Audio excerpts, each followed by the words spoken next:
Thank you so much, everyone, for staying with us on the program. Let's talk some politics. But before we do that, we first of all engage our guest who is now in our Abuja studio, Mr. Frank Shuaibu.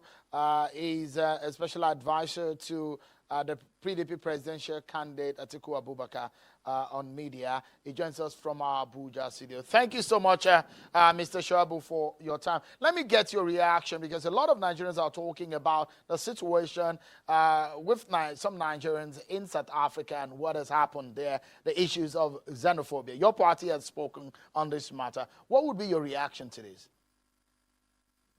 Well, the party has spoken, but as a private citizen, I want to say that it is pathetic, it is horrendous, and completely unacceptable. Just as the Minister of Foreign Affairs has said, politics aside, there's no time for politics here because it borders on the life of our people, innocent Nigerians, defenseless Nigerians in another nation, South Africa, and it's a pity. It is degenerating to this level. It has degenerated to this level. And, but I call on the federal government as well to continue in its stride. The effort so far, so good. The response from the federal government so far, so good. But they can do better. They sure can do better because it borders on the lives of Nigerians. You know, one Nigerian killed affects the life of every other Nigerian. So we believe that something should be done, urgent steps should be taken, you know, to tame this tide once and for all. Let me get your view on the politics in Bayelsa and in Kogi State. The information we have is that Senator Diri has emerged as a candidate of the People's Democratic Party in Bayelsa State, and also Mr. David Lyon is a candidate of the APC in Bayelsa State. Also this evening, Engineer Musa Wada is the candidate of the PDP in Kogi State. Yaya Bello, the incumbent governor, is a candidate of the APC in Kogi. So let me get your reaction. The drama that we saw on the day of the Bayelsa governorship primary, the party was in court over whether or not the chairman and the councillors that were newly elected should participate or not in that primary emerge. And for what we saw, it came as a surprise to a lot of people who ran in the race or who are members of the PDP in Bayelsa State, the emergence of Mr. Diri. What would be your reaction to that? Politics. Simply politics. You know, the party machinery, that is the leadership of the PDP at the national level, are the ones to provide the templates. And they were the ones who provided the templates on how the primary elections should go. They provided the guidelines, and all the aspirants, all the candidates had to accept the guidelines, and it went the way it went. So it's politics. I think the honorable member of the House of Reps who emerged did his homework properly, and I believe that I think I want to call on all the actors in that race, you know, to join hands with him to see how they can win the general elections come November the 2nd in Bayelsa.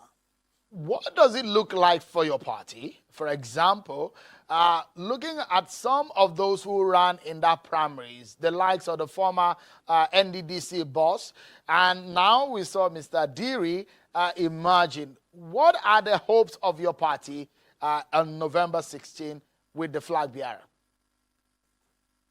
You know, we as a party, we have what we call a strong internal party mechanism. And we believe that reconciliation will take place as a matter of exigency in a matter of days. And they will all come together, all the aspirants, all the actors are going to come together and form a formidable force to retain the PDP in government house in Bayelsa come November 2nd. You know the politics of Bayelsa State pretty well. You know how tough things could be. You know how intense things could be, considering the fact that the state has only 8 local government areas, but it has a very tough terrain in terms of logistics.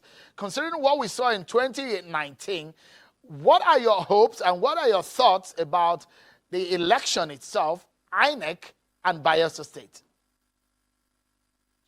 You know, if if the performance of the outgoing governor is anything to go by in Bayelsa, I believe the PDP will not have a problem. Governor Dixon has done very well in Bayelsa.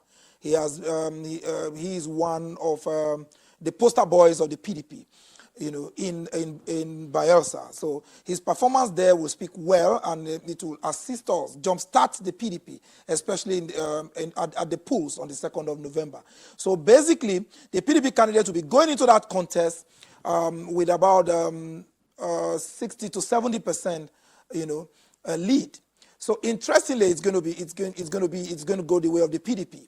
I think the only thing they have going for them in the APC will be maybe the appointment of Timipri Silva as Minister of State for Petroleum. The former president, don't forget that the former president, His Excellency Dr. Goodluck Ebele Jonathan, is from Bayelsa State.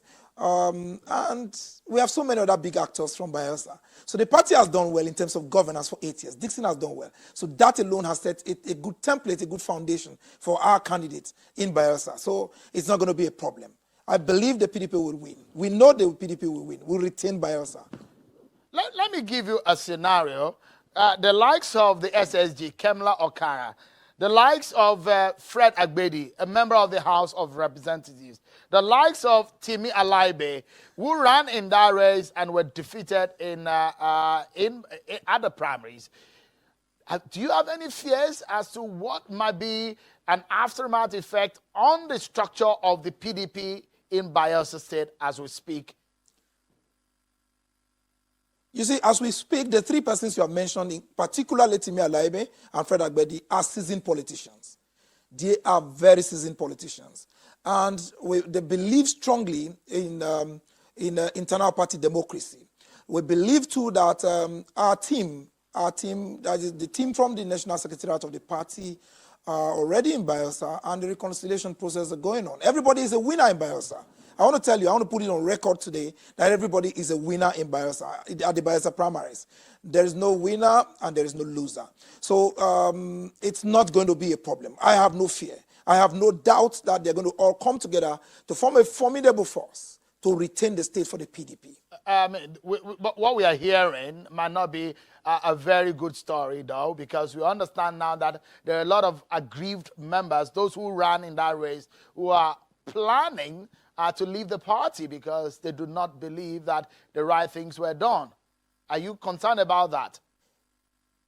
Shehu, I'm concerned, and that's why I moved in quickly to say that, look, I am aware that the leadership of the party is dealing with the situation in the most decent manner. And I believe that in the hours ahead, a peaceful resolution will come up, and they're going to forge ahead. We're going to have a formidable force. I'm confident we'll have a formidable force. I believe in the leadership of our party, led by Prince Uche Secondus and his team, and I believe that we'll have a strong force in Bayelsa. That's why I said, you said feelers, you said rumors are emerging. Of course, that's politics.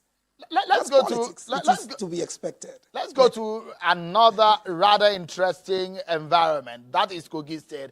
That's your state, isn't it? Are you surprised with the outcome of the primaries of today? I mean, the result that came out today. The emergence of an engineer, Mr. Musa Wada. We saw a very tense race there. Are you surprised about his emergence?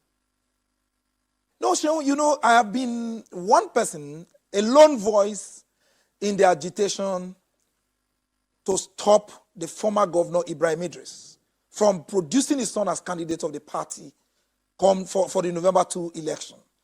And the victory, or the emergence of Musa Wada is a victory for democracy and a victory for the youth of Kogi State. Because for once, the older generation of our party in Kogi politics have been retired permanently. He belongs to my generation. He's a young man. And the governor is another young man. So it's going to be a very sweet contest. Sweet contest. So you see, it didn't come to me as a surprise. It did not come to me as a surprise. Musa Wada is one candidate, I believe, from his credentials. And he's somebody at least I've had privileged interaction with. He's a man with a good head. Good head resting on the right shoulder, right neck. So he is a perfect match to His Excellency Alhaji Yahaya Bello in that context come November 2nd. So his emergence didn't come to me as a surprise. There were so many actors in the race. Unlike the APC primaries, where a majority of the aspirants there were unprepared, especially some of them, didn't even sign their nomination forms. And I was telling someone a few days ago in an interview, I said, a man who is aspiring to be governor, who forgot to sign, to append his signature to the form he's submitting to his party. If, God forbid, he emerges as governor of my state, would he not forget and send the state allocation coming from the federation account to his girlfriend instead of the state coffers? These are the kind of things we saw in that primary election. So, but at the PDP primaries, it was a different ballgame entirely. Except for the fracas, except for the incidents of violence that erupted midway into that contest. But surprisingly, the emergence of Musa Wada went on to prove to Nigerians that democracy was at play. And secondly, that PDP conducted a free and fair primaries in that state. Because my fear before now was that the process was going to be skewed to favor the former governor, who is a self-acclaimed leader of the PDP in Kogi. But as it is, he's still a winner in the contest because, in the whole process, because he's the father of the PDP politics in Kogi. So it's going to be a very, very good fight in that come November 2nd. What did you think play out in the fracas, the violence that we saw yesterday that stalled or stopped the process?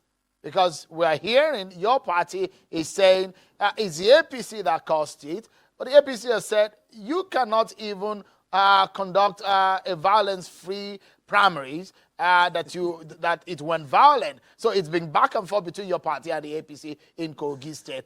What do you think happened there? Sean, if I were in Lokoja during the primaries, I wouldn't be in the studio today because the whole process was concluded this afternoon. So practically, I don't have a first-hand knowledge about what happened yesterday that resulted in the fracas.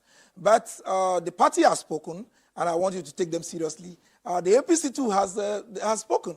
But interestingly, I want to say that the process has been brought to a close. A winner has emerged. A winner has been announced. And I want to busy myself, I want to concern myself about the politics of campaigning, for the main contest come November 2nd. And it's going to be a dicey one because the battleground in that contest is going to be in Kogi East, where Musa Wada comes from. That's the battleground. It's going to be in Kogi East. And you know that the Igalas have numerical preponderance over every other ethnic group in Kogi State. But the question is, will they have the cohesion? Will they be able to come together to form a strong voting bloc for the PDP? Will they accept the PDP in totality? That is what we should be working towards now. Instead of raising the red flag or throwing tantrums at whoever we believe caused the fracas. We thank God, for preservation of the lives of all the actors and all our party supporters at the venue. But the party, obviously, who issued the statement, they should know better. Let's look at the contest in itself and the preparations of the umpire. What are your hopes about comparing what INEC did in 2019 and some of the reactions that have trailed the 2019 elections?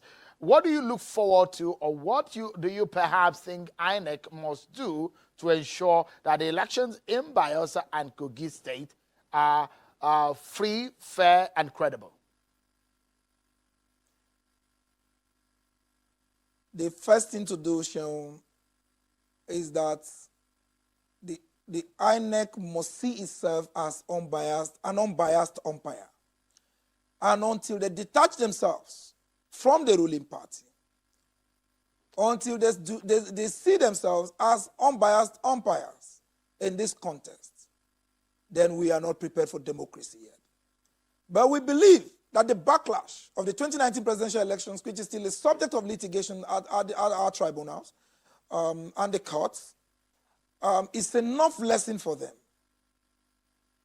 reports from different observer groups as well knocked down INEC's role in the last elections. So we expect them, if not for anything, even if they don't have any modicum of regard or integrity left in the leadership. Well, I'm talking of the leadership of INEC now.